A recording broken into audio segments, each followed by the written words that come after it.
Kepa explains 2019 League Cup final Sarri snub. Chelsea goalkeeper Kepa Arrizabalaga has publicly addressed his supposed rebellion against Maurizio Sarri during the 2019 League Cup final. Chelsea goalkeeper Kepa came in for immense criticism when he seemed to refuse to be substituted towards the end of the 2019 League Cup final defeat to Manchester City on penalties. Maurizio Sarri, then manager of the Stamford Bridge club, had ordered shootout specialist Willy Caballero to warm up as Kepa sustained an apparent injury in extra time. Kepa defied the calls for him to leave the pitch, staying on and saving from Leroy Sane in the subsequent shootout, but misses from Jorginho and David Luiz meant his supposed insubordination overshadowed the game. Sarri described it as a misunderstanding at the time, while Kepa has only ever spoken briefly on the situation.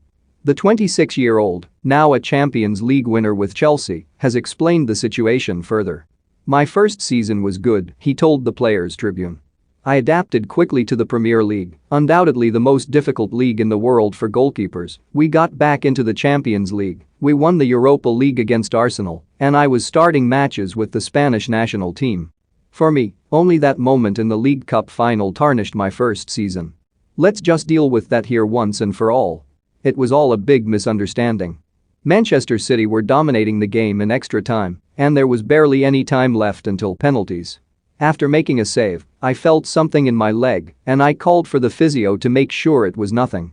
Above all, though, I wanted to make sure that we as a team could catch our breath. Suddenly, I saw that the coach, Maurizio Sarri, had sent Willy Caballero to warm up. He thought I couldn't go on. My intention, right or wrong, had only been to waste time to help the team. I didn't have any serious problem that was going to keep me from continuing to play. I tried to signal that I was okay, that I wasn't injured. But we were at Wembley in front of more than 80,000 people, so of course Sarri didn't understand me. When the fourth official raised the board, clearly I should have come off, and I'm sorry I didn't. I was wrong, and I am sorry for everyone who was involved, for Maurizio Sarri, who it seemed like I had undermined in public, for Willy, a teammate and a great professional, and for all my teammates and Chelsea fans who had to put up with everything, all the noise that was generated during the game and then in the days after. Inside the club it was no big deal. I had a chat with the boss, we talked about how we had each seen the situation, and we cleared the air. After that I got dropped for one game, but a week later I was back in the team. I remember playing a great game against Fulham, and that was it.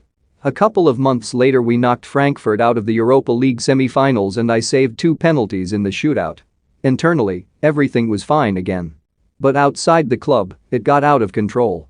When I picked up my phone in the dressing room after the League Cup final, I realized that I had become worldwide news. For the next 3 or 4 days it didn't stop. It was overwhelming. And clearly, most people who saw the pictures thought that I had disrespected Maurizio.